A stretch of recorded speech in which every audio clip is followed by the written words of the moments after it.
من كلنا يا عليم فضله. اللهم علمنا ما جهلنا وذكرنا ما نسينا. اللهم اجعل أعمالنا خالصة لوجهك الكريم. وصلى الله على سيدنا محمد وعلى آله وصحبه وبارك وسلم. الحمد لله رب العالمين. أما بعد. Assalamualaikum warahmatullahi wabarakatuh. Abang ada tanda tak itu kitab sini kesap apa? Ada tak saya beritahu? Maka dihendak dengan solat. Betul tak? Kitab. Oh, kalau buku baru lah.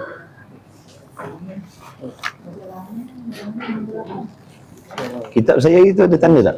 Saya ada beritahu kitab tebal ni. Tak ni. Oh, lupa Ustaz.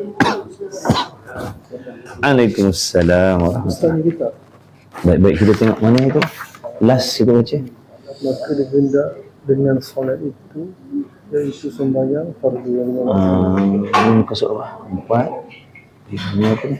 Munibina ilaihi. Sekejap ni saya cek sekejap ni. Tak tanda tu. Astagfirullah.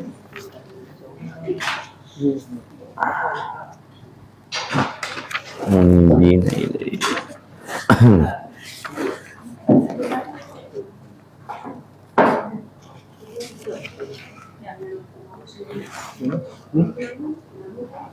Baik. Muka surat 8. Betul. Ha? Oh, betul lah, 8. 8. Betul. Ustaz 8. Mana? Ada pun hakikat yang batin. Betul tak?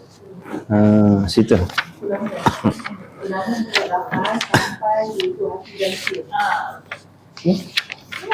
Hati dan sirah.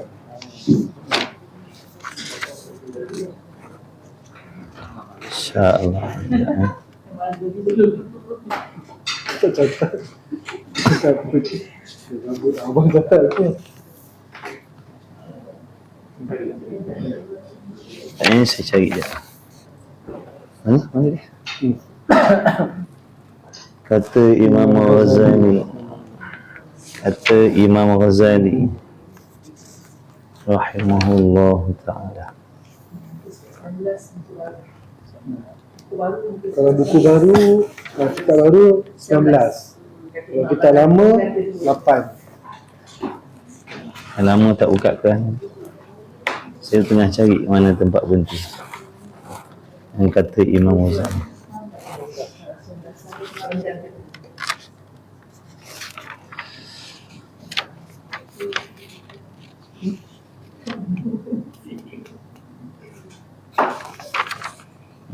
Pinjam abang ni kita ambil.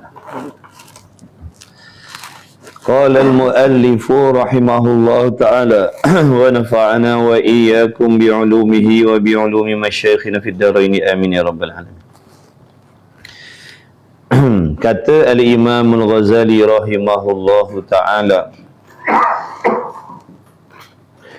umpama orang yang mendirikan rupa sembahyang yang zahirnya jua dan lalai ia orang yang sembahyang daripada hakikat sembahyang yang batin, seperti umpama seorang menghadiahkan bagi raja yang amat besar darjatnya raja akan seorang dayang yang mati tiada roh baginya. Ini perumpamaan yang Al-Imam Al-Ghazali rahimahullahu ta'ala berikan terhadap mana-mana hamba-hamba Allah yang sekadar mendirikan rupa zahir sembahyang dan tidak mendirikan rupa batin sembahyang. Maksudnya kita ambil berat zahir je. Kita hanya mengambil berat, menitik beratkan adab-adab yang zahir sahaja. Bacaannya, qiyamnya, rukuknya, kebersihannya, pakaiannya. Nampak zahirnya elok, cantik dah. Wangi dah. Tapi dalam hati kita tak ada. Dalam hati tak ada merendahkan diri, dalam hati tidak ada menghinakan diri, dalam hati tidak membesarkan Allah, bahkan hati kita duk melayang entah ke mana-mana dalam sembahyang kita. Itu ibaratnya kalau kita solat dalam keadaan begitu, zahirnya saja, mendirikan zahir saja, tapi hati kita melayang entah ke mana. Hati kita bersibuk berbimbang mengingatkan urusan-urusan dunia kita contohnya. Maka samalah seperti kita memberi hadiah kepada raja seorang dayang yang mati. Hadiahkan dayang yang mati. Kalau nak hadiah dayang, ni bukan dayang ku intan, ni dayang. Bukan dayang ku intan. Dayang istana masuk menghadap. Tu dayang tu. Jadi hari keputeraan raja, kita bagi hadiah dayang yang dah meninggal. Adakah itu akan mengundang keredaan raja ataupun kemurkaan raja? Dah tentulah kita akan dapat kebencian. Jadi seolah-olah macam kita nak menghina kerajaan, nak menghina raja. Bagi hadiah, bagi dayang yang mati. Nak buat apa dayang yang mati? Itulah perumpamaan kalau kita solat, kita hanya ambil berat yang zahir. Allahu Akbar, mulutnya Allahu Akbar, dalam hati tak ada merasakan kebesaran Allah pun. Waktu kita menyebut Allahu Akbar tidak merasakan kehinaan diri pun. Yang lebih malang sekali dalam solat, kita merasakan diri kita mulia, sediri kita baik, sediri kita bagus, sediri kita suci. Jadi ini perumpamaan macam tadi itulah, menghadiahkan dayang kepada raja, dayang yang mati. Dan seumpama orang yang mentaksirkan, maksud mentaksirkan ini cerita orang semayang ini cerita orang dah semayang ni. Orang yang tak semayang lebih-lebih lagi lah mengundang kemurkaan, kebencian Allah. Ini cerita orang yang dah sembahyang. Jadi jangan kita beranggapan bila kita dah solat, kita pasti mendapat keredaan Allah. Belum pasti dia. Kalau tak betul cara buatnya, tak betul adab dan akhlaknya, silap-silap kita mendapat kemurkaan Allah. Contohnya dalam solat kita berkhayal nak buat maksiat, contoh. Di tengah solat ni, tapi dalam hati tengah memikirkan, nanti kalau nak buat benda-benda yang haram, contohlah, wal'iyadzabillah min zalik. Adakah Allah tak tahu ke mana hati kita? Kalau nak hati kita bersibuk memikirkan tentang urusan dunia pun dah mengundang kebencian Allah, apatah lagi dalam solat hati kita memikirkan maksiat, lebih lagi mengundang kebencian Allah. Nampak tak tu pentingnya kita belajar tu, supaya kita boleh jaga semayang kita zahir dan batin. Jangan kita berasa puas hati, sekadar semayang kita puas hati dah, alhamdulillah dah semayang dah. Padahal solat kita jauh daripada yang disuruh, yang dikehendaki. Jadi jangan rasa puas hati dengan semayang kita. Kena rasa tak puas hati lagi. Ya Allah, bagilah taufik aku nak baiki solat. Walaupun zahirnya nampak betul syarat rukun zahir dah, tapi hatinya melayang entah ke mana-mana. Ya Allah, kena rasa risau. Sebab ni tadi tu, solat kita yang macam tu mengundang kemurkaan Allah. Kena risau. Kena risau. Jangan kata senang hati, mentang-mentang dah semayang. Kalau kita tak belajar, okey lah dah semayang, daripada tak semayang dia lagi jahat, dia tak semayang. Itu baik dah semayang. Na'udzubillah min zalik. Rupa-rupa dah semayang pun belum tentu selamat lagi. Bukan nak suruh rasa takabur bila kita semayang, nak rasa takabur lebih mulia daripada orang tak solat, bukan. Tak boleh. Walaupun kita solat, tak boleh ada rasa mulia lebih daripada orang lain lagi. Mesti ada tawaduk dalam hati kita. Walaupun kita dah solat, jangan merasakan diri kita lebih mulia daripada orang lain. Jangan. Itu sifat tawaduk mesti ada dalam hati. Kalau kita solat, kita merasakan kita lebih mulia daripada orang lain sebab kita solat, itulah maksiat yang mengundang dosa besar bagi diri kita. Na'udzubillah. Bila kita buat taat, kita merasa lebih mulia daripada orang ahli maksiat, dosanya lebih besar daripada ahli maksiat lagi. Jangan rasa mulia, walaupun memang dibuat baik, tapi jangan rasa baik. Hati jangan rasa baik. Memang dia buat benda baik, dia memang buat benda mulia, tapi kita jangan merasakan kemuliaan. Jangan. Allah tidak akan memberi rahmat kepada mana-mana hamba yang merasakan dirinya ada kemuliaan. Tetapi rahmat Allah Ta'ala itu mudah diberikan, lebih bersegera diberikan kepada mana-mana hambanya yang merasakan kehinaan, kecelaan di sisi Allah. Waktu kita nak doa, jangan ada rasa sombong. Ulama ajar, kalau nak doa jangan berasa kita baik, jangan berasa kita bagus, jangan ada berasa suci langsung. Waktu kita nak berdoa tu kena rasa diri kita ni banyak dosa, banyak maksiat, tak ada apa yang baik pada diri kita. Waktu itulah kalau kita tadah tangan, doanya insya-Allah akan lebih dekat dikabulkan oleh Allah berbanding waktu kita berdoa dalam hati kita merasakan kita ada kemuliaan. Rendah. Orang yang merendah diri akan ditinggikan darjatnya oleh Allah. Orang yang meninggikan diri akan direndahkan darjatnya oleh Allah. Sebab tu makin banyak orang solat, makin ditinggikan darjatnya oleh Allah. Orang solat ni adalah orang yang merendah diri. Bila hamba tu solat, itu tanda-tanda dia merendahkan dirinya kepada Allah. Kepada Allah. Sebab tu kita kena faham solat tu. Supaya sampai maksud kita solat. Baik, dan seumpama orang yang mentaksir. Taksir ni maknanya mengkurangkan pada mendirikan zahir sembahyang.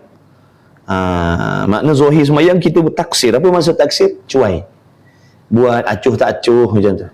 Mengambil sikap acuh tak acuh zahir. Jadi seperti ibaratnya seumpama ia menghadiahkan kepada raja akan seorang dayang yang terpotong anggotanya dan ketiadaan dua matanya. Hadiahkan dayang yang cacat pada raja. Memang duduk dalam penjara dah kita jawab. Hadiahkan dayang cacat, dayang buta bagi raja. Wahai tuanku, ini hadiah daripada hamba. Siap, masuk dalam penjara ni juga. Maknanya kita dah menghina, merendahkan kedaulatan dia. Kalau nak bagi hadiah pada raja, bagi yang terbaik, yang paling baik, yang paling sempurna, yang paling mahal. Macam tu barulah menunjukkan kemuliaan. Sama macam kalau nak minta. Kalau nak minta pada orang besar-besar, kena minta besar-besar, jangan minta sikit-sikit. Kita nak jumpa orang hebat-hebat jutawan, jangan minta RM10. Jangan minta RM10, itu mengaibkan dia. Minta 10 juta, macam tu. Baru betul, kena dengan martabat dia. Waktu kalau kita nak doa, minta pada Allah, minta yang hebat-hebat. Minta yang hebat-hebat. Minta yang hebat-hebat. Nak padankan dengan kebesaran kekuasaan Allah minta. Tapi kaitkan, jangan lupa tafwid. Tafwid ni mana gantung dia. Allah, seandainya apa yang aku minta tadi baik untuk aku, dunia dan akhirat, untuk ibadat, kabulkan, permudahkan. Itu mesti, itu jangan tinggal. Minta Allah nak jadi jutawan ke, nak minta jadi bilioner ke, minta. Tapi kaitkan, seandainya baik untuk aku ya Allah, tidak merosakkan ibadat dan akhirat aku dan perhubungan aku dengan kau, kalau aku jadi jutawan, bilioner, maka kau kabulkanlah ya Allah, luluskanlah projek-projek aku tu semuanya. Tapi kalau sebab andai kata lulusnya projek tu besok lagi pada aku semayang jadi tak semayang, daripada tak jebak benda haram jadi terjebak dengan benda haram, daripada tak sombong jadi sombong, kau jauhkanlah ya Allah. Barulah selamat. Dapat pun selamat, tak dapat pun selamat. Jangan semata-mata minta sebab kita tak tahu. Sebab tu dalam meminta ni kena ada tafwid. Tafwid ni maknanya kita menggantungkan perkara tu, pasrah serah kepada Allah. Ya Allah, kalau baik bagi, kalau tak baik jangan, sebab kita tak tahu. Nafsu memanglah kata kaya tu bagus, nama dah. Nafsu banyak duit, memang nafsu kata bagus. Tapi adakah kekayaan tu sesuai dengan diri kita? Sesuai dengan iman kita? Berapa banyak orang yang dulunya miskin bila kaya jadi rosak? Sebab tu kena gantungkan, takut ada kebinasaan. Jadi jangan termasuk dalam golongan orang yang tamak dalam berdoa. Doa boleh tapi jangan tamak. Apa maksud? Meminta tanpa ada rasa risau akibat dia tu, apa yang kita minta. Maka adalah ia orang yang menghadiahkan ini dan yang dahulunya, melintangkan keduanya itu akan diri keduanya. Bagi raja itu seksa dan murkanya dan marahnya. Maksud kalau kita solat dalam keadaan beginilah, zahirnya saja nampak berdiri tegak tapi hatinya sombong, tidak menyerah, tak merendahkan diri pun, bahkan merasa diri hebat, merasa diri kuat dan sebagainya, merasa diri alim. Ini mengundang kebencian, kemurkaan Allah. Rukuk, sujud, tapi hatinya tak rukuk pun pada Allah. Hatinya tak rukuk pun pada Allah. Hati tak membesarkan Allah pun, tak mencela, menghina diri pun. Tubuh je rendah, tapi hatinya sombong. Jangan, dia nak dua-dua. Tubuh rendah, hati pun rendah. Merasakan, waktu kita sujud tu, rasakan rendahnya diri kita di sisi Allah. Rasakan hinanya. Rasakan hina. Kita dah buat dengan perbuatan, kita dah menzahirkan tanda-tanda merendahkan diri dengan perbuatan. Kepala kita ni kita letak atas bumi. Itu perbuatan. Kemudian kita membaca subhana rabbiyal a'la wa bihamdi. Makna zahir perkataan kita tu membesarkan Allah. Zahir Allah, maha suci Allah yang maha tinggi pangkat, darjat, kedudukan, kemuliaannya. Maknanya kita merendahkan diri kita. Tapi hati, adakah kita merasakan yang kita rendah? Adakah kita merasakan yang kita hina? Ataupun dia sekadar perkataan tanpa perasaan? Dia nak sekali dengan perasaan. Bukan sahaja perkataan, tapi ada rasa. Merasakan memang hina. Setinggi apa pun kita, waktu kita sujud tadi, rasa hinanya aku, ya Allah. Isyarat kepada apa tu? Setinggi apa pun kita akan kembali kepada tanah juga. Setinggi apa pun pangkat kita atas dunia, kembali kepada tanah juga. Kembali kepada tanah. Tu, merendahkan diri dengan Allah. Walaupun dia orang hebat, tapi dalam solat dia rasa hina. Walaupun dia raja, dia sultan, tapi dalam solat dia merasakan hina dengan Allah. Umar bin Abdul Aziz, dia solat, dia sujud atas tanah, dia tak nak berlapik. Sebab sujud atas tanah ni, meletakkan dahi atas tanah ni, lebih merasakan hina dengan Allah bandingkan lapik tadi.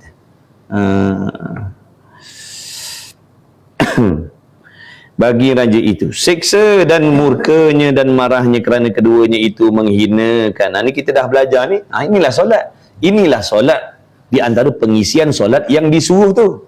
Maka kita tengok diri kita, ada tak kita solat dalam keadaan begitu, zahir dan batin kita? Kalau tak ada, baiki. Usaha lagi, cuba lagi, baiki lagi.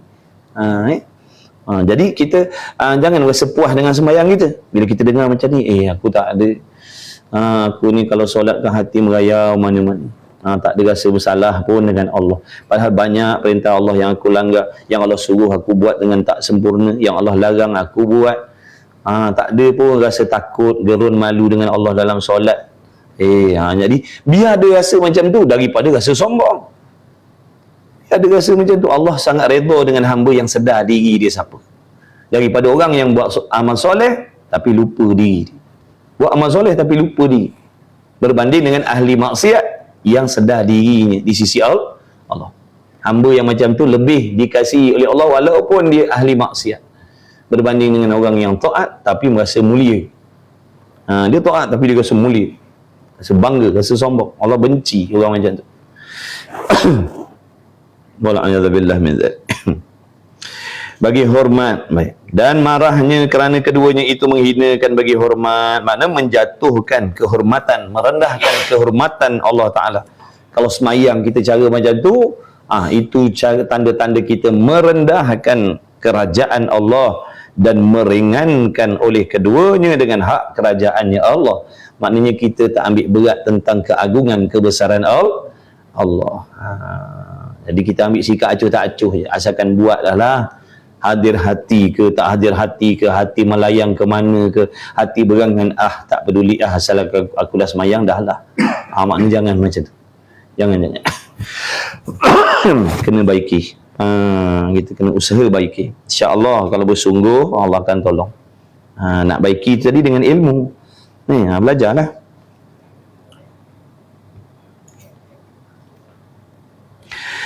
Kemudian maka tilik olehmu akan diri kamu yang kamu hadiahkan sembahyang kamu kepada Tuhan kamu. Jangan ada seperti itu dan takut oleh kamu, takut olehmu. Kena ada rasa takut sebab kita ni sembahyang tak ada pun benda macam tu.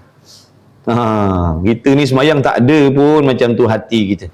Maka sepatutnya ada rasa takut kepada Allah. Rasa takut. Lepas bagi salam, Assalamualaikum warahmatullahi wabarakatuh. Assalamualaikum warahmatullahi wabarakatuh. Kena ada risau, ya Allah, janganlah kau tolak sembahyang aku, harap-harap kau terimalah. Walaupun aku tahu aku sedar sembahyang aku tak sempurna, leka, tak khusyuk, tapi harap ya Allah terimalah juga. Macam tu. Lepas solat mesti ada rasa perasaan macam tu. Takut ditolak dan harap Allah terima. Dan takut olehmu, kemudian takut bahawa engkau menghadiahkan dengan sifat ini, maka mewajibkan kamu seksa. Kalau kita solat macam tu, akan mengundang kebencian Allah, bukan keredaan Allah. Maka hendaklah engkau ketahui akan qadar sebesar-besar nikmat Allah Ta'ala, menghadiahkan dan menganugerahkan Tuhanmu akan segala hambanya. Sembahyang 5 waktu ini, ketahuilah, yakinlah, apabila kita diizin oleh Allah, dipilih, diberi taufik oleh Allah mendapat mendirikan solat 5 waktu, sebenarnya kita telah mendapat penganugerahan yang sangat besar daripada Allah. Tak sama dengan pangkat jawatan pekerjaan kita. Dia sultan, dia raja, Allah bagi dia taufik boleh solat 5 waktu. Maknanya pertolongan nikmat Allah bagi dia solat 5 waktu raja tadi tu lebih daripada harta kekayaan dunia yang si raja tadi miliki. Tak boleh nak banding. Bila dia tu Allah pilih boleh solat, makna nilainya tadi tu, nilai taufik boleh solat tadi tu lebih dahsyat, lebih hebat daripada nikmat dunia, harta kekayaan dunia yang dimiliki oleh raja tadi. Maka kita pun sama macam tu. Walaupun kita bukan orang hebat, kita bukan orang kaya, gaji kita tak besar, tapi bila kita Allah pilih bagi taufik dapat mendirikan solat, sepatutnya kita rasa bangga dan rasa bahagia. Allah, Alhamdulillah, sesungguhnya kau telah kurniakan, kau telah bagi kepada aku sesuatu yang tak dapat nak dinilaikan dengan dunia dan isinya, ya Allah. Kena rasa macam tu. Boleh kita tak rasa sedih kalau tak kaya. Ni kita tengok orang lain dapat duit banyak, harta banyak, kita rasa sedih. Padahal benda tu tak perlu nak disedihkan, sebab harta banyak, duit banyak ni Allah bagi juga kepada orang munafik, orang kafir pun dah dapat. Tak ada beza pun. Tapi taufik solat Allah tak bagi kepada orang kafir. Nampak tak? Jadi mana lebih mulia? Kaya, orang kafir pun dapat, orang Islam pun dapat. Harta pun samalah, pangkat pun sama, orang kafir pun dapat, orang Islam pun dapat.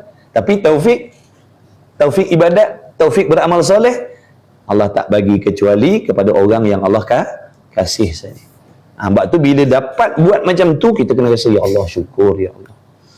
Jangan berasa kecil sebab Allah tak bagi kita nikmat dunia. Jangan. Kena rasa kecil kalau Allah tak bagi kita taufik buat amal soleh. Ini kita kena rasa sedih. Kenapa aku tak boleh semayang macam orang lain? Kenapa aku tak boleh ngaji macam orang lain? Kenapa hati aku tak baik macam orang lain? Ini kena risau. Sebab tak ada benda mulia seperti yang Allah bagi kepada kekasih-kekasih dia, tak ada pada kita. Jadi jangan sedih dengan sebab tak ada benda yang Allah bagi kepada musuh-musuh Allah. Jangan. Kita tengok orang tu soleh, boleh berqiyamul lail, kita tak boleh nak berqiyamul lail. Kena rasa sedih, ya Allah, kenapa aku tak dapat macam tu? Aku nak jadi macam tu. Boleh faham kena macam tu. Semayang ni, mana nak beli, tak boleh beli. Kita jadi bilioner pun tak boleh beli taufik semayang. Tapi Allah bagi free je. Pada orang yang Allah nak, Allah bagi free. Padahal free bukan makna murah. Allah bagi maknanya betapa bertuahnya kita. Benda mahal, tak boleh beli. Tiba-tiba Allah bagi percuma pada kita. Patutnya kita rasa, ya Allah, hai, bertuahnya. Benda mahal kalau nak beli tak terbeli. Tiba-tiba kita dipilih pula dapat. Ya Allah. Patutnya rasa, ya Allah, bertuahnya lah aku, ya Allah. Kau pilih, boleh belajar, boleh mengaji, boleh semayang, ya Allah, bertuahnya lah. Sebab tak ada orang sekaya apa pun tak boleh beli ni punya nikmat ni.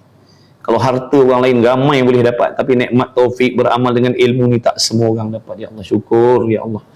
Kena rasa macam tu. Kena rasa macam tu.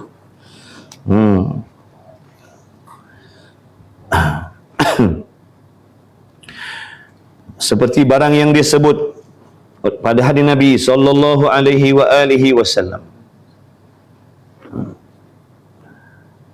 ma utiya 'abdun fid dunya khairan min ay yu'dhana lahu fi rak'ataini yusallihima.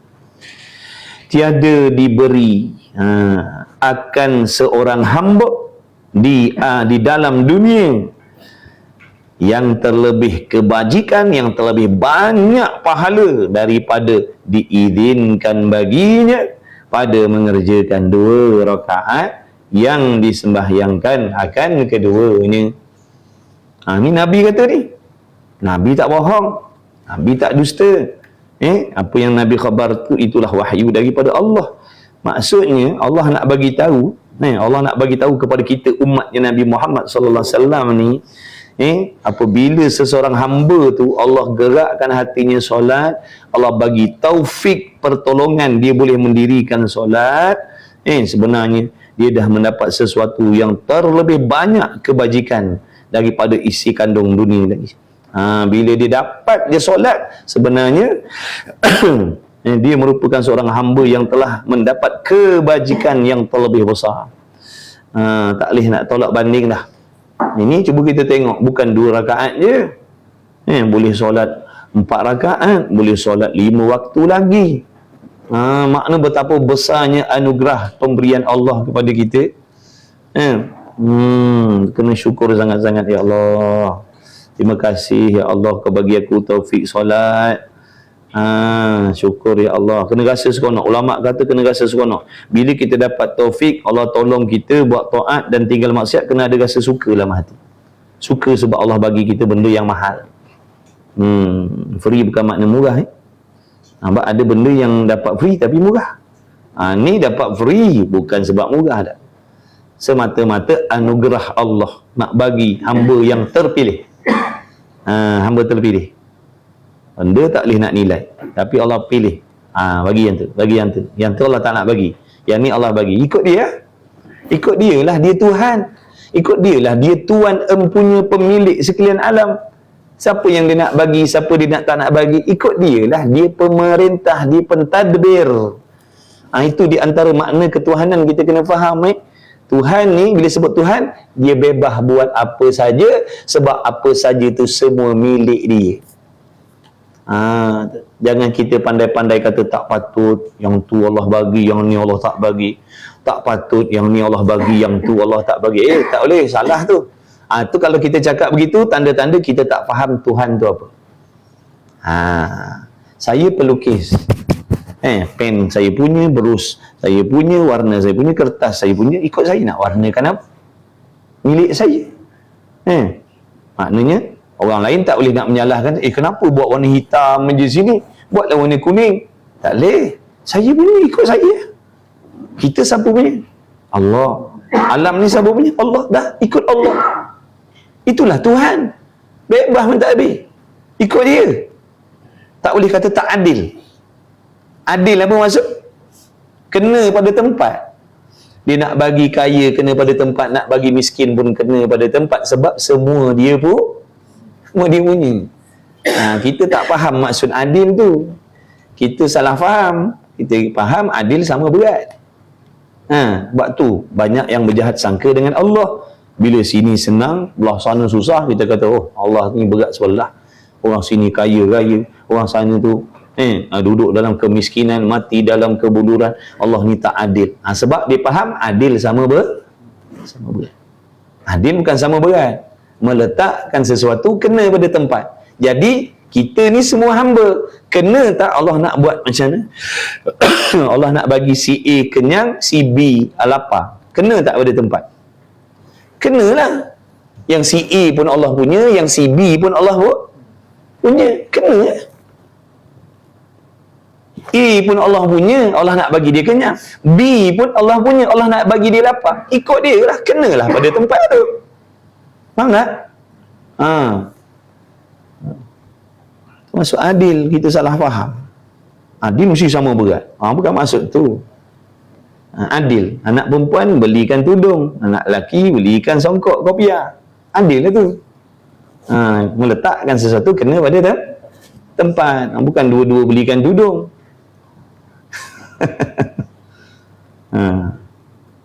Anak lelaki pun belikan kebaru, anak perempuan pun belikan kebaru. Kenapa ni? Adil. Itu bukan adil. Itu tak erti namanya. Jadi kita kena rasa bangga. Contohnya sekarang ni, kita diberi taufik oleh Allah, dipilih, boleh belajar. Boleh belajar. Dalam beribu-ribu, puluh ribu rakyat Melaka ni, dalam berapa ramai orang dekat tempat ni, tiba-tiba kita saja yang dipilih oleh Allah. Padahal nikmat taufik belajar ni, tak boleh beli. Tak boleh beli. Allah bagi. Siapa yang Allah nak lah bagi. Jadi kita kena rasa, ya Allah, betapa bertuahnya, mujurnya aku terpilih, ya Allah. Terima kasih, ya Allah. Harap-harap lain kali kau pilih lagi, ya Allah. Macam tu. Kalau boleh beli, nanyalah kita orang fakir miskin. Nak beli dengan apa, tak ada harta. Untunglah orang kaya ni kan, dia banyak duit. Dia beli taufik semayang, beli taufik puasa, kita tak ada duit. Nampak tak? Jadi kena rasa bangga, kena berasa, ya Allah, aku dah, ya Allah. Tu nak didik hati kita supaya jangan rasa sedih kalau tak dapat kelebihan dunia. Kena pandang nikmat buat ibadat tu jauh lebih besar, jauh lebih dahsyat lagi. Barulah kita tak iri hati tengok orang kaya. Tengok orang kaya, kereta ni melayap. Melayap kereta ni. Tok guru kita kata besi buruk, dia cakap.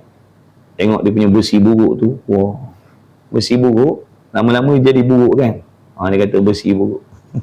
Dia kata, jangan, ingat solawat yang kita boleh baca tu jauh lebih mahal daripada kenderaan tu lagi. Kena ingat kata.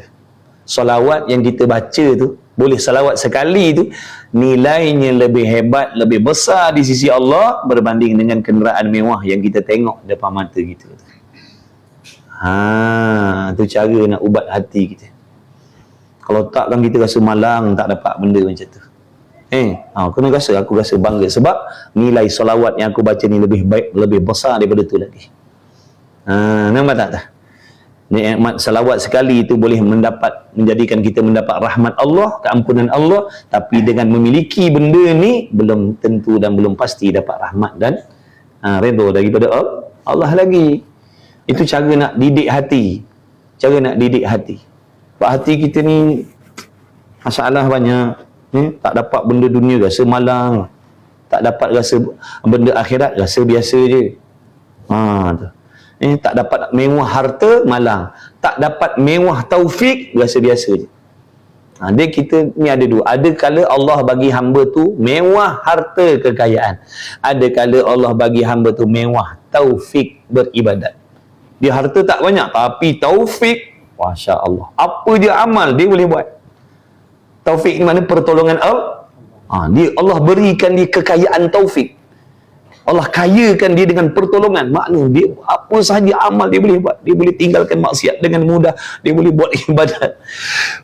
Walaupun yang berat-berat, dia boleh buat mudah. Maknanya dia ni dimewahkan dengan taufik. Kita Allah mewahkan dengan harta pangkat, tapi fakir dalam bab taufik. Payah nak buat ibadat. Berat nak buat ibadat. Kemudian katanya musannif lagi. Fa fiha yahsulu lahul khalwatu ma'ahu wal infiradu bihi wal mujalasatu lahu wal inqita'u ilaih wa fiha turfa'u an qulubihimul hujub wal astaru wa tujla fiha haqa'iqul asrar wa tashrukum fiha al anwar wa fiha takunul munajatu wal musafatu wa hiya silatun bainal abdi wa baina rabbih azza wa jalla. Maka padanya itu, makna padanya solat yang macam tadi tu, jangan lupa daripada cerita asal tu, daripada cerita asal semayang tu, dengan merendah dirinya, dengan rasa malunya, dengan rasa hebatnya Allah, dengan rasa semua tu daripada awal cerita tu. Ni tadi kita baca sambung tengah dah. Maknanya hamba yang mendirikan solat zahir dan batinnya tadi, menunaikan syarat dan rukun yang zahir dan yang batin, bukan saja zahir, bahkan mengiringi zahir dan batin solat tadi. Jadi solat yang macam tu adalah solat yang menghasilkan baginya hamba berkhalwat, ia berdua-duaan, bersunyi-sunyian, berdua-duaan dengan Allah. Solat macam tu. Orang yang dapat solat macam tu, itulah yang dikatakan dia berkhalwat dengan Allah, dia bersunyi-sunyi dengan Allah, dia bernikmat-nikmat dengan Allah. Dalam solat itu kita tengok dia biasa je, dia semayang macam biasa je, tapi hatinya tu tak ada dah dunia ni dalam hatinya, tak ada dah makhluk ni dalam hatinya, sepenuh-penuh hatinya mengingat kebesaran kekuasaan Allah dan menghinakan dirinya dengan Allah.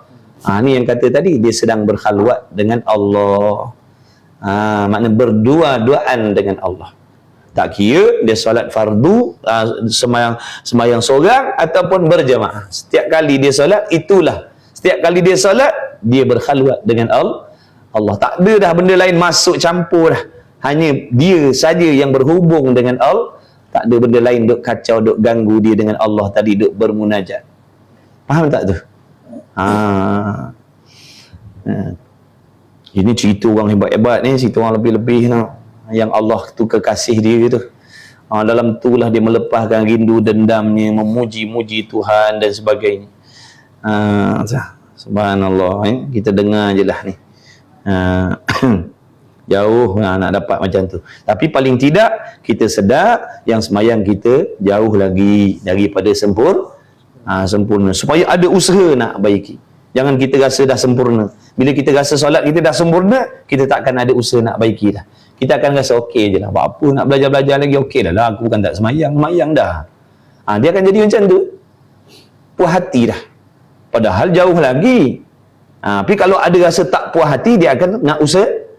Aku nak belajar lagi ya. Aku nak baiki lagi ya. Hati aku ni tak kena lagi ni. Walaupun dah semayang, dah tak tinggal solat, tak sempurna lagi. Maknanya dia nak belajar lagi. Tapi kalau kita dah rasa puas, padahal semayang kita khayal entah ke mana-mana hala tak tahu.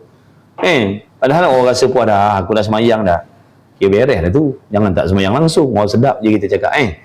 Itu perkataan-perkataan orang yang jahil. Perkataan orang yang jahil macam tu tadi. Daripada tak semayang langsung, okey lah tu. Aku dah semayang, okey lah tu. Okey apa? Masya Allah, tu bahaya. Jahil tu memberi fitnah pada diri kita. Waktu kena belajar, ilmu jangan tinggal. Tinggi pangkat, rendah pangkat, laki perempuan tu muda belajarlah. Daripada situ nanti Allah akan tunjukkan segala-galanya. Segala-galanya akan ditunjukkan oleh Allah. Belajarlah, mengajilah, lazimkan diri dengan majlis ilmu. Allah akan tunjuk satu-satu, Allah akan ajar, Allah akan bimbing satu-satu. InsyaAllah pasti. Nabi bagi tahu dah, siapa berjalan kepada satu jalan dengan niat nak belajar agama, Allah janji Allah akan bimbing dia kepada satu jalan daripada jalan-jalan nak masuk syurga ni banyak. Jalan-jalan nak masuk syurga ni banyak. Allah akan pilih dia, Allah akan bimbing dia kepada satu jalan yang akan menyampaikan dia kepada syurga Allah. Ini janji Allah kepada orang yang sanggup sudi berjalan kerana nak menuntut ilmu akhirat. Ini janji Allah.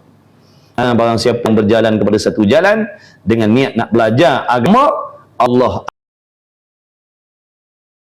akan memperjalankan dia dari jalan-jalan yang menyampaikan dia syurga. Siapa yang bimbing dia? Allah sendiri yang akan bimbing dia. Bila Allah sendiri yang bimbing dia, tak ada seorang boleh ganggu, tak ada seorang yang boleh menggagalkan dia. Sebab tu kita kena pakak-pakak mengaji. Siapa pun kita ni urusan kerja ini urusan akhirat dia. Mengaji siapa pun apa pekerjaan kita tak peduli. Jangan isihkan, jangan asingkan diri kita daripada menuntut ilmu. Jangan rugi kita. Rugi sangat-sangat. Kalau kita nak ditolong, dibantu oleh Allah menyampaikan kita ke syurga, jadikan diri kita penuntut ilmu akhirat. Tak peduli kaya miskin, tak jadi.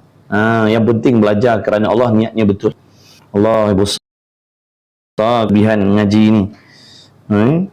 Sekalian makhluk dalam 7 petala langit dan meminta ampun kepada Allah bagi orang yang menuntut ilmu. Itu kelebihan orang alim. Alim ni bukan maksud syarat boleh karang kitab, bukan. Kita tak pandai semayang. Jadi bila kita belajar hari-hari, kita jadi pandai. Mana alim lah tu. Alim ni makna dah keluar daripada jahil. Dulu tak tahu cara semayang. Tapi bila kita dah belajar bab solat, tahu dah. Makna dah dapat baiki.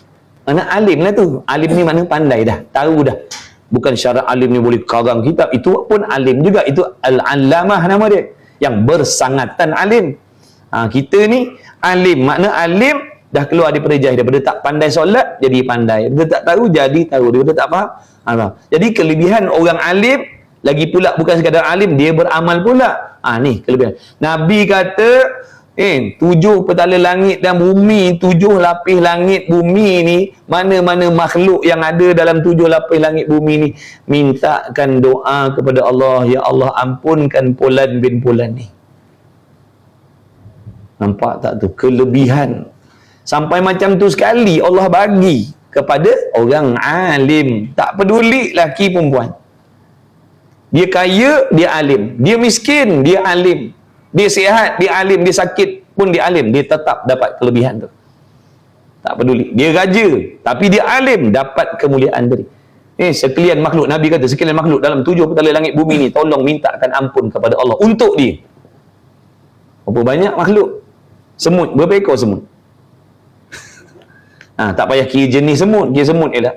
Ada berapa banyak semut dalam alam ni, 7 petala langit. Semut kat BSN lain. Ni semut dekat bangunan sini, bangunan lain. Punya banyaknya makhluk Allah, mintakan ampun. Ya Allah, ampunkan Fulan bin Fulan. Ampunkan Fulan bin Fulan. Ampunkan Fulan bin Fulan. Apa lagi? Sekalian ikan-ikan yang ada di dalam air tu, ikan-ikan di lautan tu, mintakan ampun untuknya kepada Allah. Besarnya lah kelebihan. Mana nak cari? Nabi tak ada cakap barang siapa yang memiliki pangkat jawatan dunia yang tinggi, nescaya sekalian makhluk memintakan ampun untuknya. Tak ada. Tak ada. Tapi ini tawaran kepada orang yang menuntut ilmu dan alim. Nampak tak? Rugi kalau kita tak nak dekatkan diri kita. Rugi, sangat-sangat rugi. Rugi, tersangat-sangat rugi. Mana nak cari? Sekalian makhluk mintakan ampun, malaikat masuk sekali. Lepas tu dipayungi oleh malaikat pula. Tanda memuliakan. Kalau orang hebat-hebat, raja contohnya, dimuliakan dengan diberi payung, ada payung. Keluar rumah ada payung, keluar kereta ada payung, nak duduk mana ada payung. Tanda apa tu? Nak memuliakan dia, menunjukkan dia mulia, dipayungkan. Tapi dengan payung tu. Ni orang yang alim, yang menuntut ilmu, yang alim beramal ni, dipayungkan dengan sayap malaikat. Malaikat payungkan dengan sayap-sayap. Sebab redha sangat, seronok sangat dengan orang yang belajar ni. Mana nak dapat kelebihan ni? Hanya ada untuk orang menuntut ilmu je. Tak peduli. Kerja pejabat ke, kerja ofis ke, kerja sendiri, kerja kampung ke, kerajaan ke, swasta ke. Yang penting menuntut ilmu. Jangan lepaskan peluang ni. Sebab lepas mati tak dapat dah ni. Lepas mati tak dapat, rebut dah benda ni. Masa hidup ni lah, rebutlah peluang ni. Allah nak bagi siapa-siapa pun. Allah tak meletakkan orang yang ni, orang tertentu yang dapat kelebihan ni. Tak, siapa-siapa yang sanggup nak belajar, dia akan dapat lah. Siapa-siapa sanggup belajar, dia akan dapat lah. Kemudian berkhalwat ia sertanya Allah dan asing ia dengan Allah. Makna dalam solat ni tadi, walaupun dia solat berjamaah walaupun dia bersolat jemaah bercampur gaul dengan manusia, tapi hakikatnya dia sedang bersendirian dengan Allah, dia sedang berdua-duaan dengan Allah. Cuma zahir tubuh badannya nampak campur dengan orang, tapi dah hatinya sebenarnya dia dengan Allah. Dia tak terfikir tentang imam, dia tak terfikir tentang makmum sebelah, makmum belakang, dia tak peduli. Dia tak ada masa dah dalam solat, tak ada masa nak mikirkan tentang orang dah. Kita dalam solat cari kan, mikir tentang imam mikir tentang orang sebelah ni, apa datang lambat ni, tengah-tengah sembahyang datang lambat, dah lambat datang, baca kuat pula tu, mulut bau pula tu, ni tadi buka puasa tak basuh gigi je ni. Hati kita ongek dalam solat. Macam mana tu? Tu yang kata nak kena baiki lagi tu. Jangan rasa puas hati kita sembahyang, hati mengayau entah ke mana-mana, bergaduh mikirkan orang lagi. Dalam sembahyang nak berdebat lagi, nak berdebat cari salah orang lagi tu. Padahal bukan itu urusan. Dalam solat ni urusan kita dengan Tuhan je. Tak ada hubung kait nak cari salah orang dah. Ini dah kita kenal. Mamat baru datang punya. Lawa baju dia pakai baju baru ni. Habis semua kita tahu. La ilaha illallah. Hebat sembahyang kita jadi kasyaf kita sembahyang jadi kasyaf, tahu semua. Banyak kurang sembahyang kita. Allahu akbar. Macam mana nak mati ni? Dan dapat sekedudukan baginya dan memutuskan dirinya kepadanya Allah, dan dapat padanya itu mengangkatkan daripada hati mereka itu akan dinding dan tabir yang antaranya dan antara Tuhannya. Maksudnya kalau luar solat hatinya bersibuk, berbimbang, berurusan dengan makhluk, dengan dunia, tapi dalam solat terangkat hijabnya, tak ada benda dah yang ganggu, dunia tak ganggu, makhluk tak ganggu, kerana dia terus berhubung mendekatkan hatinya kepada Allah. Laki pun tak ingat, bini pun tak ingat, tak ingat semua, tak ingat, tak ada masa nak ingat laki dalam sembahyang, tak ada masa nak ingat bini dalam sembahyang, tak ada. Tu dia. Dan nyatalah padanya itu segala haqaiq, yakni hakikat dan asrar, mana rahsia yang tak boleh nak diceritakan. Waktu dia bermunajat tadi, Allah bagi dia memahami sesuatu yang tak boleh dia nak ceritakan dengan orang. Hanya dia saja yang memahami macam mana lazat nikmatnya berhubung dengan Allah tadi. Tak boleh nak cerita macam. Sebab rasa ni tak boleh cerita. Mana boleh? Semalam kita pergi bazar Ramadan, beli kuih buah Melaka. Rasa dia tak boleh cerita rasa dia. Ini rasa sendiri. Baru faham. Macam ni rasa dia. Ni cerita mana macam ni, mana macam mana? Macam ni. Dah tak boleh, tak.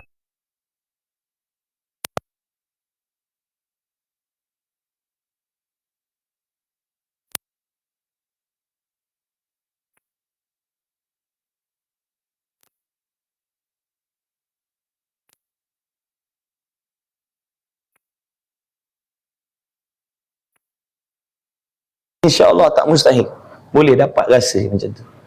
Mudah-mudahan mudah-mudahan jangan putus harap, jangan kata tak boleh. Itu semua perkara harus bagi Allah. Allah boleh bagi rasa macam tu pada hati kita. Cuma Allah nak tengok sejauh mana kesungguhan kita nakkan benda tu.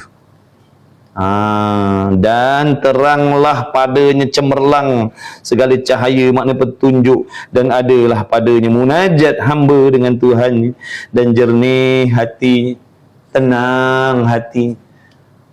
Padahal dia banyak masalah dalam hidupnya, masalah macam-macam, tapi dalam solat setenang-tenang. Dia tak bawa masalah di dalam sembahyang, tak ada.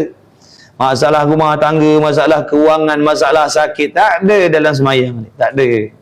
Tenang setenang-tenangnya dalam solat tadi. Itulah hebatnya sembahyang yang sempurna tadi. Sesakit apa pun dia, sebesar apa pun masalah dia, bila dia solat hilang segala-galanya. Hilang segala-galanya. Dan sirnya, makna rahsianya, hatinya. Dan ialah perhubungan antara, ialah sembahyang, perhubungan antara hambanya Allah dan Tuhannya Azza wa Jalla. Jadi bila setiap kali kita solat, sebenarnya kita sedang, betul tak jam ni? Saya risau macam lambat aja ni. Ke sebab lapar rasa lambat ni? Betul kan? Betul, saya berasa kejap saya tengok jam. Ya ke ni? Asal rasa macam azab nak sudah ni. Biasa sekejap je dah pukul 2. Sebab lapar lah tu. Sebab lapar. Mengantuk pun juga kan. Mau tak apa. Sambung lagi. Pukul berapa last? Habis 1.55 kan. Kalau ni kan abang ketuk meja je tu, tak apa. Kalau saya lajak pukul 4 kan masalah pula. Ni kelas penangguhan kelas penangguhan. Nanti kan satu lagi kalau nak ikutkan dah dekat raya tu. Pakat-pakat nak balik dia tu. Kan saya datang seseorang je kan. Ni kelas penangguhan lah. Nanti jumpa lepas raya. Biasa saya kelas lepas 15 Syawal mula dah kelas. 15 Syawal biasa dah mulalah kelas mana-mana tu dah mulalah. Tak apalah, nanti apa-apa je lah. Baik, kemudian kelebihan semayang. Kata Muhammad Ibn Ali At-Tirmizi radhiyallahu ta'ala anhu, bermula sembahyang itu imaduddin, tiang bagi agama. Tiang agama makna tiang bagi agama. Dan iyalah, jadi diumpamakan sembahyang tu macam tiang. Kita fahamlah bila diibaratkan tiang tu, kita faham peranan, fungsinya, kepentingannya tiang tu tadi dalam bangunan. Betapa pentingnya tiang tu dalam nak mendirikan, meneguhkan, mengukuhkan bangunan tu tadi. Tapi bukan sekadar semata-mata tiang dah, bukan sebarang tiang. Tiang tu pula mesti berkualiti. Kalau tiang tapi buruk, pun tak kuat juga bangunan. Maksudnya bukan sekadar sembahyang yang nak menjaga agama kita ni, yang nak menjaga agama dalam diri kita ni, agama Islam ni. Yang nak menjaga agama Islam dalam diri kita bukan semata-mata sembahyang, tetapi sembahyang yang berkualiti. Sembahyang yang berkualiti ibaratnya seperti tiang yang berkualiti. Bila tiang tu berkualiti, teguhlah bangunan. Kalau kita buat rumah tapi tiangnya tiang lapuk, tiang buruk. Maknanya kalau kita solat tapi solat kita lepaskan batu di tangga, tak teguh agama kita. Sebab tu tak pelik dulu dia sembahyang, sekarang murtad dah. Tak pelik. Sebab apa jadi runtuh agama macam tu? Rosak agama macam tu? Sebab tak ada yang menjaga sembahyang. Sembahyang yang dia buat tidak berkualiti, sembahyang yang dia buat tidak menjamin keutuhan agama dia. Sebab tu kita akan buat benda yang merosakkan agama dan na'udzubillah boleh menjatuhkan, boleh merobohkan agama. Bukan setakat rosak. Apa maksud merosakkan agama? Merosakkan agama ni dengan makna kita melakukan maksiat. Itu merosakkan agama. Maksud rosak agama ni buat maksiat. Bila kita buat maksiat, meninggalkan yang wajib, membuat benda haram, itu sebenarnya kita sedang merosakkan agama. Dan satu lagi, meruntuhkan agama. Runtuh ni makna murtad. Dia buat benda-benda yang mengkafirkan dia. Na'udzubillah min zalik. Jangan kita berasa seronok kita buat maksiat tu. Kita buat maksiat tu sebenarnya kita sedang merosakkan agama kita. Agama tu apa maksud agama? Undang-undang Allah. Yang wajib-wajib, yang haram-haram ni tak kita langgar. Tu maksud kita sedang merosakkan. Kita sedang merosakkan undang-undang tu. Allah suruh begini, kita buat macam tu. Allah suruh buat macam tu, kita buat begini.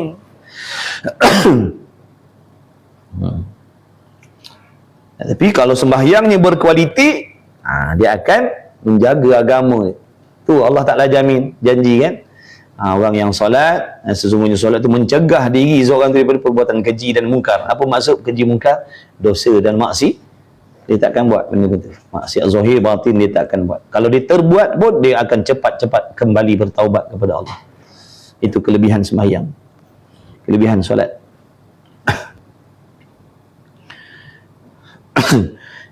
Jadi tiang agama dan ialah yang pertama yang difardukan dia oleh Allah Ta'ala atas segala muslimin, iaitu sembahyang. Jadi belajarlah bab sembahyang, belajar bab solat. Tak boleh ngaji bertalaki surau masjid, Secara online pun boleh ngaji sekarang ni, banyak kemudahan Allah bagi. Tak boleh nak pergi masjid, secara online pun boleh mengaji juga, boleh dapat ilmu juga. Tapi pastikanlah yang kita ikut tu betul fahamannya. Sekarang ni macam-macam ada dalam internet ni. Pelik-pelik. Dia, jangan salah tekannya, jangan salah follow je. Hati-hati. Kalau kita tak ada masa, contohlah, memang tak ada masa sungguh. Memang tak dapat, memang tak sempat nak ikut kuliah-kuliah fardu ain dekat surau masjid lepas maghrib, memang tak sempat, kita balik lambat contohnya, walaupun keluar awal tapi sampai rumahnya lambat, jam dan sebagainya. Tak apa. Tapi ingat, bukan itu sebagai alasan kita boleh meninggalkan belajar ilmu yang wajib. Ada. Kena usaha cara lain pula. Sekarang ni dengan online pun boleh ngaji.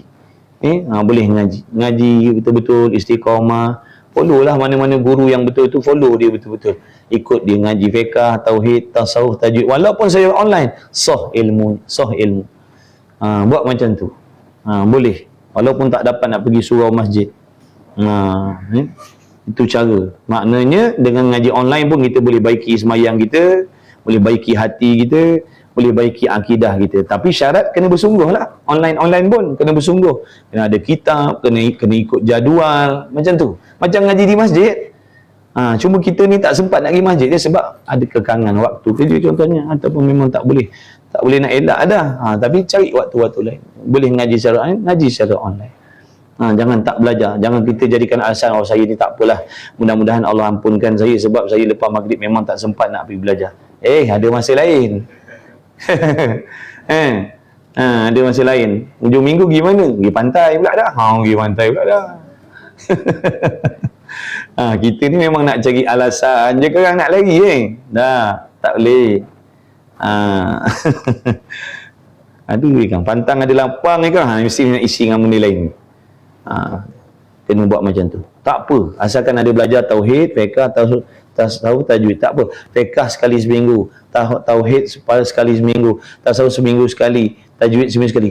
Cukup dah, boleh dah. Betul dah tu. Yang lain tu bekerja lah, tak apalah tu. InsyaAllah dengan 4 jam seminggu ni tadi akan memperbaiki amalan kita, cara hidup kita atas dunia, insyaAllah. Untuk peringkat permulaan tak payah nak banyak-banyak, tak payah banyak-banyak lah. Maknanya cukup dengan tauhid 1, fiqh 1, tasawuf 1, tajwid 1. Sebab 4 ni fardu ain, ilmu yang tak dapat tidak mesti kita kena belajar. Sebab benda ni, 4 ilmu ni benda yang nak menyentuh maknanya undang-undang tata syarat rukun ibadat, sahabat ibadat ni dalam 4 ilmu. Cukuplah dulu. Nanti lama kelamaan kalau dah ada kekuatan, boleh top up lagi. Macam tu. Pun ngaji ni pun kalau gopoh gelojoh pun tak boleh kan. Ada perangkap situ. Ada perangkap situ. Mana-mana ada perangkap. Jangan pulun semua. Mentang-mentang semangat mengaji 20 kelas satu hari. Lepas tu 2 hari kerja ikut. Lepas tu hilang 20 tahun. Sungguh lah. Mula berapi-rapi semangat dia. 20 kelas dia ikut. Lepas tu 2 hari je. Lepas tu 20 tahun hilang. Tak jumpa lah. Jangan. Kena beranju. Nabi kata agama ni padat, agama ni padu. Gali perlahan-lahan. Galilah perlahan-lahan. Yang penting ada usaha dan bergerak. Maknanya seminggu sekali tu bergerak lah tu. Belajar sikit, top up lagi. Nanti insyaAllah makin lama makin banyak lah. Untuk peringkat permulaan, jangan berasa sedap pula seminggu sekali tu. Kena tengok orang lain tu. Kena cemburu. Dia boleh ngaji berapa banyak. Aku tak boleh ni, tak cukup ni. Kena macam tu. Bermula sembahyang dah habis dah waktu. Jam ni betul ke tidak? Yang betul ni mana? Tu 50 dah. Betul? Dah boleh berhenti dah? Ke lagi sikit? Lagi sikit? 5 minit lagi. Bermula sembahyang itu berhadap Allah Ta'ala atas segala hamba-Nya, supaya berhadap segala hamba itu kepadanya Allah. Jadi sembahyang ni, bila hati kita menghadap kepada Allah. Menghadap kepada Allah ni makna mengingati Allah. Itu maksud. Bila hati kita khusyuk, merasakan kebesaran Allah waktu kita suruh Allahu Akbar.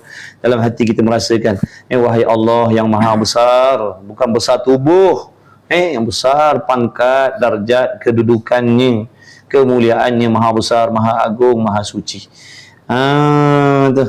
Merasakan kebesaran.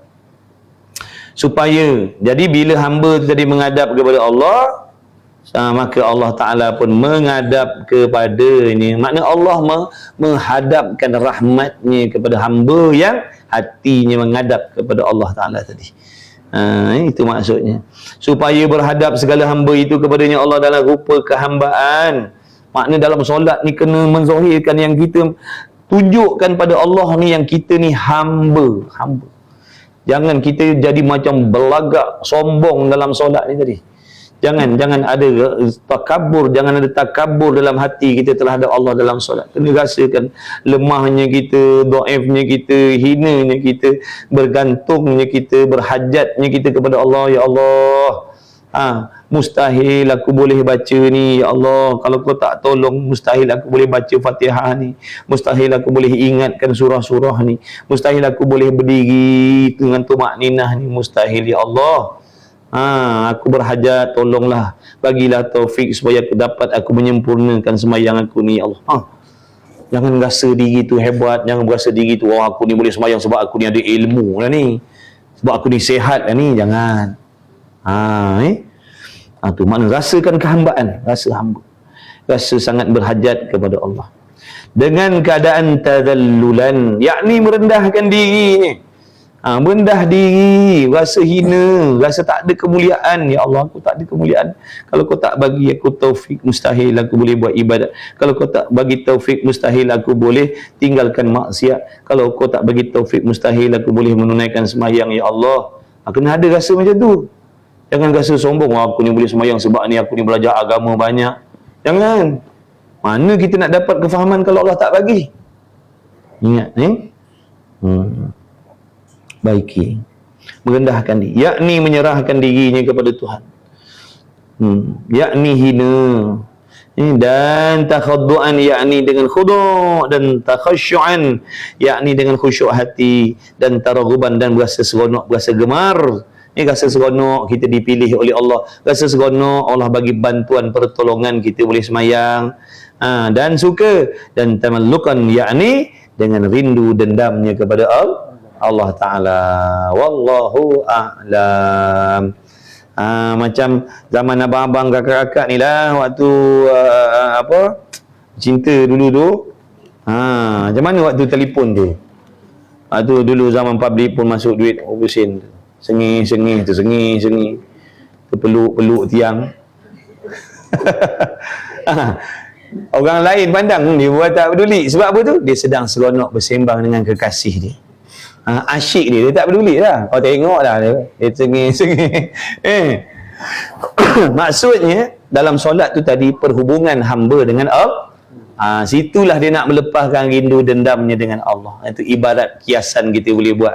Macam mana yang dikatakan sembahyang tu tadi, yang orang-orang tu dapat nikmat, dapat lazat. Itu ibaratnya macam tu lah. Kalau kita ni bercakap dekat public pun tu dengan kekasih kita, meluahkan, mereka tu meluahkan perasaannya kepada Allah dalam sembahyang, dalam hati mereka tu. Wallahu alam.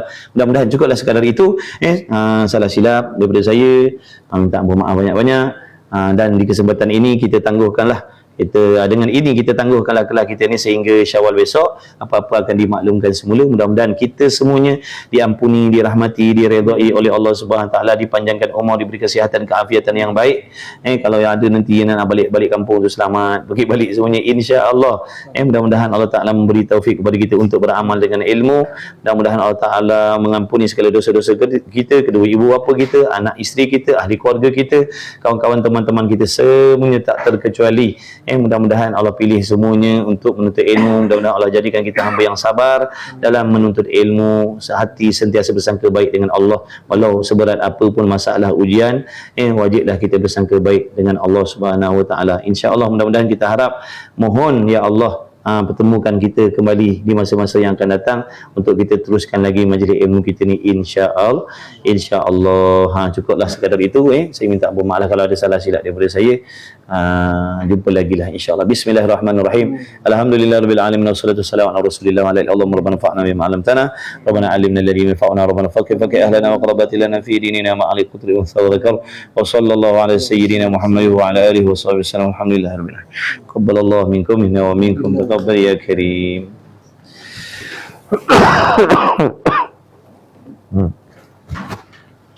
Dah lah, ada minum ke? Ada minum tadi. InsyaAllah. Jumpa lagi insyaAllah. Alhamdulillah. Sama-sama kak. Jumpa lagi. Selamat puasa Selamat Hari Raya lah. Ucap siap-siap. Kitab saya. Oh, kita nak bawa balik pula. Ni semua ni kita hilang ni lah.